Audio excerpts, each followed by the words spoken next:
Please Oromoti namni sagaleetti tan dhaquu na biroon kutin nama shan nama jasheerna godhe Oromoti takkeeruma takkitti tana bitan isinirraa barbaada Oromoti yaa ijoollee Somaaliyaa keessa jirtan rabbiin tokkichi isin haa eegu akkuma beekamu duraan isimame ni dhageessan amma kun poolisiin sa'a ammaa tana kana guuruu jirti yaa ijoollee Somaaliyaa keessa jirtan rabbummaan nu haa eegu warri bikka biraa jirtanillee rabbi isin haa baasu jaatu ayinoo godha amanuun dadhabee ijoollee nama sadii amma kana bira fuudhan Oromootiya na bira bulan tana dalaganii galgala na bira bulan kana fuudhanii amma natti man Oromootiya rabbi sodaadha wanta kana ni beektanii akkuma beekamu isaan kun nuumiti bakka biraatillee nu geessuu danda'an gaafa nu fuudhan akkasuma Itoophiyaattillee nu gochuu danda'an gocha jechaatillee nurra raawwatamuu danda'a Oromootiya ni beekama isaan kun nu fuudhan rabbi sodaadha rabbi sinaa yaa ijoollee Oromoo Somaaliyaa keessa jirtan Rabbi nu hapasu warri bikka biraa jirtan rabbi sin hapasu jaada du'aa nu godha rabbuma jaadu bira dhaabbadha hay carraa keenya hay carraa Oromoo kana hay ilmaan Oromoo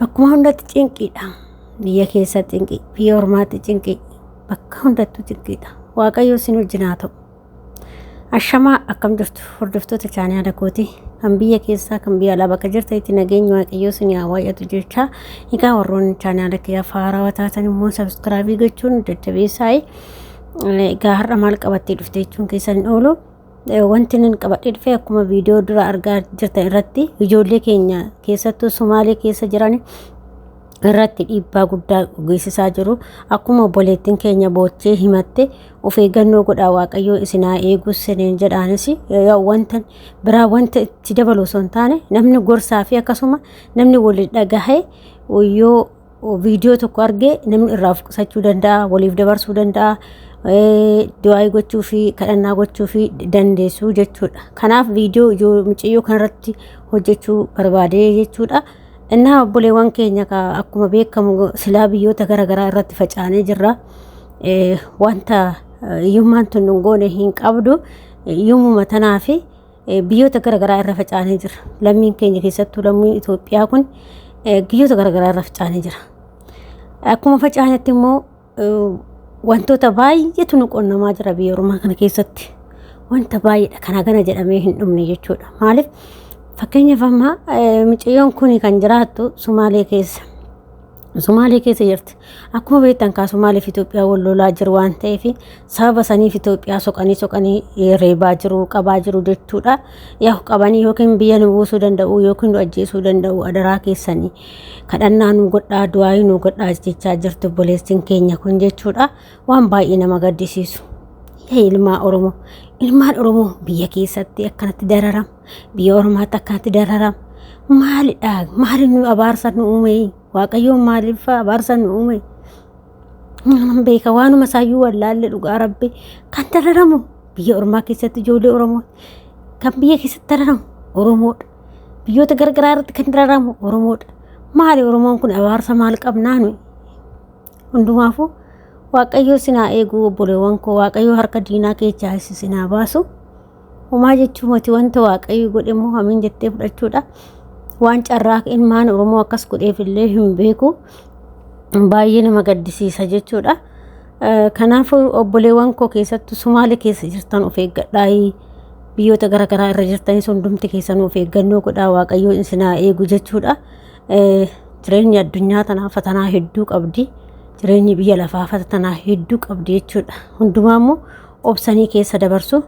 akkasuma immoo waaqayyo keessan kadhadhaa rabbiin keessan kadhadhaa akkuma amantaa keessaniitiin waaqayyoon isin duukaa haa ta'u baay'ee ulfaata jireenyi biyya lafaa jechuudha jireenyi biyya lafaa yoomis namaan guuttu yoomillee gaariin taatu maaliif kan cinqamu irra mee ilaala dhugaa rabbiin maaliif akka ta'e hin beekne biyya keessatti kan dararamnu numa biyya Oromoo keessattis kan dararamnu numa biyyuma kam keessattuu hinuma dararamti ijoolleen keenya obboleewwan keenya nima dararamaa jirra jechuudha waaqayyomti immoo nu duukaa haa ta'u inni kooloo isaanirra haa qabatu dhugaa rabbii baay'ee nama gaddisiisa.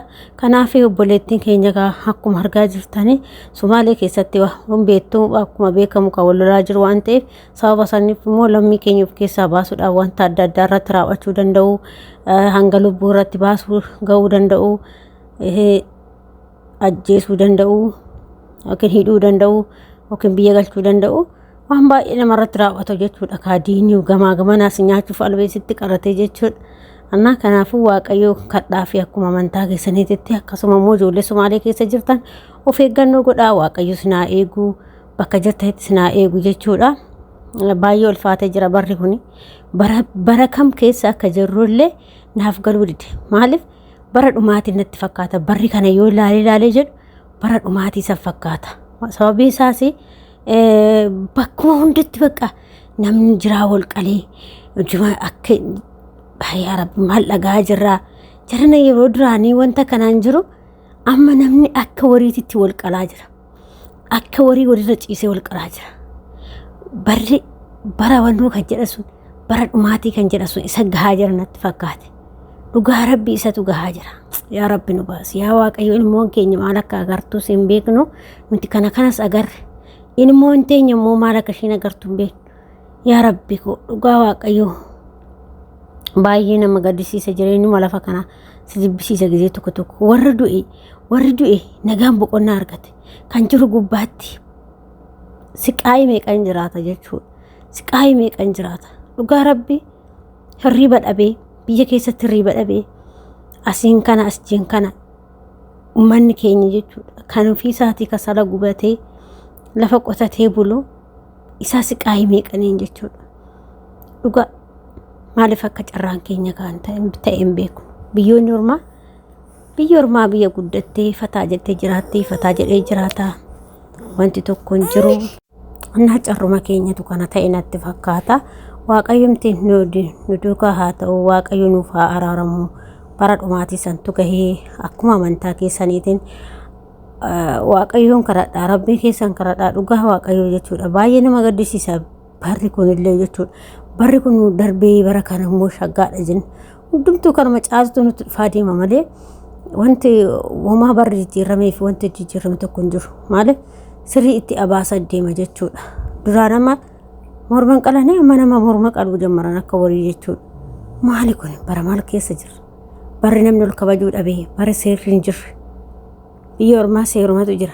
Maadhagiin bula garuu kan biyya keenyaa seerri hin jiru. Seerri bakka akkuma barbaadetti nama ajjeeste jiraatta fataa jette akkuma barbaadetti bakka waan barbaade gochuu dandeessa jechuudha. Biyya seerri hin jirre keessa jirra. Waaqayyoon nageenya isaa buusu nagaadha kan barbaadamu. Yoo nageenyi jiraatte wanti hundooyyuu hin jira. Yoo nageenyi jiraate biyyi keenyas guddachuu dandeessi. Yoo nageenyi jiraate nutis hojjennee waan hojjennee kana walitti qabachuu dandeenya. Yoo biyyi keenya nagaa ta'e, yoo nageenya hin taane immoo wanti goonu tokko iyyuu hin jiru.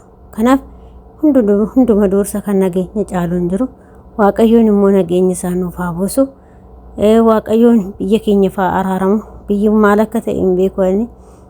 Lammii keenyas waaqayyoon haa araaramu. Nuti cubbuu guyyaa guyyaan sekondiin daqiiqaa hojjennu hedduudhaan baa'ate waaqayyoomti nuuf haa dhiisu jechuudha. Akkuma amantaa keessaniiti waaqayyo kadhadhaa akka biyya keenyaafis nageenya buusee araara isaa buusee nuti biyya keenyatti gallu jechuudha. Maaliif namni haguma fe'es ta'u biyya ofiitii fi haati ofii tokko jedhan. Kanaaf gaafa biyya qabaanne haadha qabna jechuudha. Kanaaf gaafa moo biyyi keenya nagaa ta'e nullee hojjetannee biyya keenyatti gallaa jechuudha. Walumaa galatti gaafa nageenyi hin jiraanne biyya ormaa keessatti hafnaa. Biyya ormaa keessattis kama argaa jirtan kana akkamitti akka dararamaa jiru, akkamitti akka ifatamaa jiru biyya ormaa keessatti jechuudha. Baay'ee nama gaddisiisa. Kan Itoophiyaa keenyaa kun maaliif akka ta'e hin beeku. Keessattuu ilmaan Oromoo kun immoo dararuma hedduutti irra gahaa deemu. Biyya keessattis biyya alaattis maaliif akka ta'e hin beeku. Cubbuu nuti hojjennutu guyyaa guyyaan bazzaa natti fakkaatti. Kanaaf waaqayyo nutti dheekkamaa jira. Waaqayyo nuuf haa araaramu. Araara isaa waaqayyo nuuf haa buusu jechuudha. Nageenya isaa nuuf haa buusu. Kan nageenya dursu hin jiru.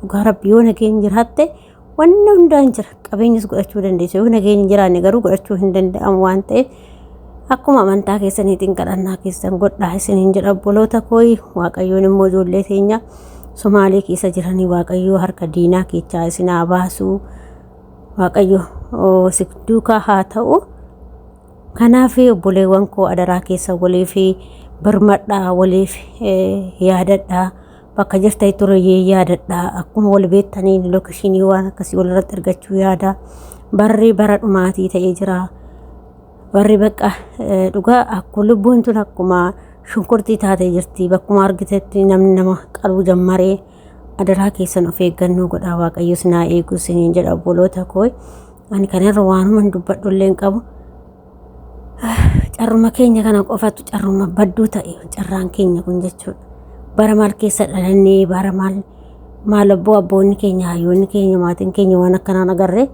nuti immoo kana agarree ilmaan keenya maal akka argan hin beekne waaqayyoon nageenyuma isaa buusu hundumaafuu jechuudha hanga viidiyoo biraatti walitti deebinutti immoo viidiyoo kanaan turtii gaarii isin jedha akkasuma kadhannaa keessan godhaa fi obboleewwan keenya Somaalee keessa jiranii fi du'aa godhaa fi isin jedha obboloota koo waaqayyoon harka diinaa keessaa isin haa baasu isin jedha akkasuma koo warroonni chaanaala kiyyaa haarawaa taatan immoo sabskraabii gochuudhaan jajjabeessa akkasuma immoo warri yaada fi qeeqa qabdan immoo koomentii jalatti waan barbaadan gaafachuu dandeessu isin jedha waaqayyo isin duukaa ta'u nagaa ta'aa fayyaa ta'aa isin jaalladha isin kabaja hunduma keessanuu waaqayyoon immoo bakka jirtanitti wajjin haa ta'u isin jedha hanga viidiyoo